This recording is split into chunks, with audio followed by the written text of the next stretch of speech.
La oposición es tan malvibrosa que en lugar de alegrarse por el hecho de que casi 9 millones de mexicanos salieron de la pobreza según el INEGI y el Coneval, se enrabietaron. La pura envidia. Fíjense, antes teníamos un país donde los ricos eran cada vez más ricos y donde los pobres eran cada vez más pobres. Hoy esa brecha salarial entre ricos y pobres disminuyó 20 veces, como nunca antes en nuestra historia. Y fíjense, donde Calderón hundió a casi 16 millones de mexicanos en pobreza por ingresos, López Obrador rescata de la miseria a casi 9 millones de personas. Donde los panistas y priistas hicieron su agosto con cárteles inmobiliarios a lo largo y ancho de todo el país, con Andrés Manuel casi 2 millones de mexicanos han dejado de vivir con carencias de calidad y de servicios en sus viviendas. Mientras que con Fox el salario mínimo subió 10 pesos y con Calderón 11 pesotes. Y con Peña, 26. Con López Obrador, el salario mínimo incrementó 121 pesos en el centro del país y 224 en la frontera. Donde Fox y Calderón decían que era financieramente imposible una pensión para los adultos mayores, Obrador les hace justicia y para el mes de enero esa pensión llegará ya a los 6,000 pesos bimestrales. Y aunque Fox ande lloriqueando por haberse quedado sin su pensión millonaria para expresidentes, desde aquí le decimos que se va a quedar queriendo, por el bien de todos, primero los pobres. Y es natural. Están sumamente frustrados porque todo el dinero que han gastado para propagar mentiras ha sido en vano. Y ahora pues no les queda de otra más que continuar con su patético discurso de que con los nuevos libros de texto se va a propagar el virus del comunismo. Por favor. Lo que no quieren que la gente sepa es que estamos acabando con la terrible visión de los gobiernos del PRIAN en que percibían a las escuelas como un negocio, en que percibían a los estudiantes como un producto y a los maestros y a los sindicatos como un estorbo para su bolsillo. Ustedes, como sus antepasados inquisidores y quemalibros, podrán intentar mandar a la hoguera la educación pública. Se podrán coludir con gobernadores y con jueces que se prestan a estas politiquerías de no querer distribuir los libros de texto. Que por cierto, estoy segura que si se pudieran vender, ustedes fueran los primeritos en promover los nuevos libros de texto. Pero por más que quieran seguir haciendo negocio con la educación, no han podido ni podrán silenciar la lucha de los maestros y los estudiantes por una educación gratuita, laica y de calidad. En verdad, ya, en buena onda, recapaciten. Su rabia y su envidia los ha alejado cada vez más del pueblo y así no van a llegar a ningún lado.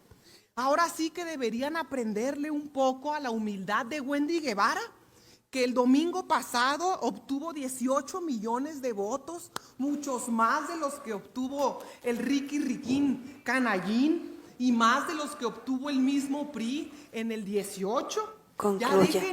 Ya dejen atrás su odio y su rencor, su misoginia, su transfobia, su homofobia, que ya no tienen cabida en este país. Y pues mientras no cambien, soporten. Es cuanto. ¡Tómala! Gracias, lo dijo diputada. en su cara la diputada Se concede el uso Julieta. de la palabra al diputado Reginaldo Sandoval Flores, del Grupo Parlamentario del Partido del Trabajo, hasta por 4 minutos. ¿Y cómo no aguantan que les digan sus verdades los del PRI, los del PAN, los del PRD, los de Movimiento Ciudadano? se retiraron, no aguantan nada, sacatito pa'l conejo. Ya casi se fueron todos los interlocutores de la oposición, pero para que sepa el pueblo mexicano que cobran dieta pero no trabajan mucho. Miren, se nos fue el senador Zamora, pero quería explicarle por qué decía él esas cifras. A José Antonio Meade, que fue secretario de Desarrollo Social y también de Hacienda, con él se cambió la metodología de la medición de la pobreza y por eso decía que disminuyeron 2 millones. Eso fue falso, lo que cambió fue la metodología. Incluso les recuerdo que el reportero de The Guardian, David Agren, quien resaltó que el gobierno de Peña, en su afán de maquillar la realidad de México, cambió la forma en que se mide la pobreza. Esa fue la realidad. Luego, ¿qué estamos haciendo ahora aquí en este debate? Con toda precisión les decimos, resultó viable por el bien de todos, primero los pobres. Son dos visiones de país totalmente diferentes. En el modelo neoliberal, los presidentes de la República eran floreros o representantes de la oligarquía. Por eso se generó tal desigualdad. Ustedes recuerden que un debate que tuvimos acá con el senador Marín, que le decíamos que cuando llegó el modelo neoliberal, llegó con la oferta de acabar con 13 millones de mexicanos en pobreza, 1982. ¿Y cuántos millones de mexicanos dejó el modelo neoliberal? Más de 50. Y ahora la realidad nos dice, por el estudio científico del Coneval, que para eso se creó, que bajó la pobreza. Pues no hay duda de que bajó la pobreza. ¿Por qué? Por varios factores. Primero, el factor más fuerte que disminuyó la pobreza es el de ingresos, y eso es por salarios, porque incrementó el salario más del 90% en lo que llevamos hasta ahorita de este gobierno. Luego, hay reparto de utilidades. Luego, mejoró la aportación a Afores. Luego, las transferencias. Luego, combate a la corrupción. Pues lógico es que la visión de país, el humanismo mexicano va en una dirección correcta y va teniendo resultados. Ahora ustedes se enojan porque tenemos resultados. Les recuerdo lo siguiente: para sus asesores de mercadotecnia electoral, el presidente de la República trae de aprobación el 76% en este momento. Si ustedes siguen atacando al presidente, pues siguen perdiendo, porque es el presidente más congruente, más honesto, más transparente, que diario da la cara al país. Le preguntan lo que quieren. Y eso tampoco les parece. Pues son todos estos resultados, por eso va bien el tema del humanismo mexicano, sin ninguna duda. Y el nuevo sistema educativo que está planteado, pues también va para adelante. Y les avisamos de una vez para que le informen a su gobernadora de Chihuahua y Aguascalientes y Guanajuato y Jalisco y todos.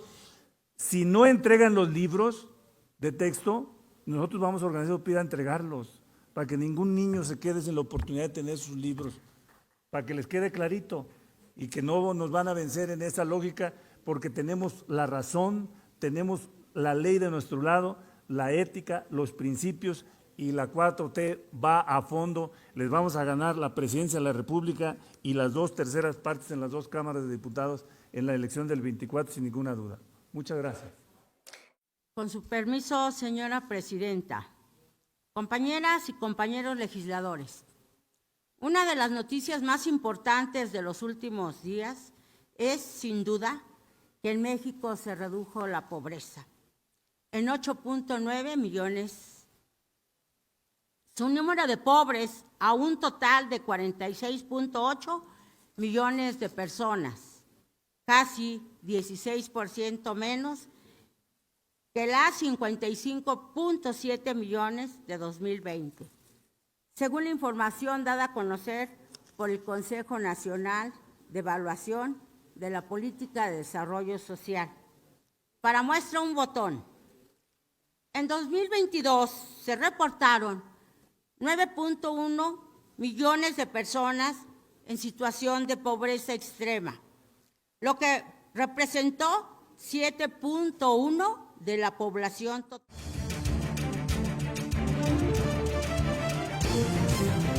Desde el aire, en 360 grados, con transmisiones en vivo desde el lugar de los hechos, con la mayor tecnología, pero sobre todo, con objetividad e imparcialidad.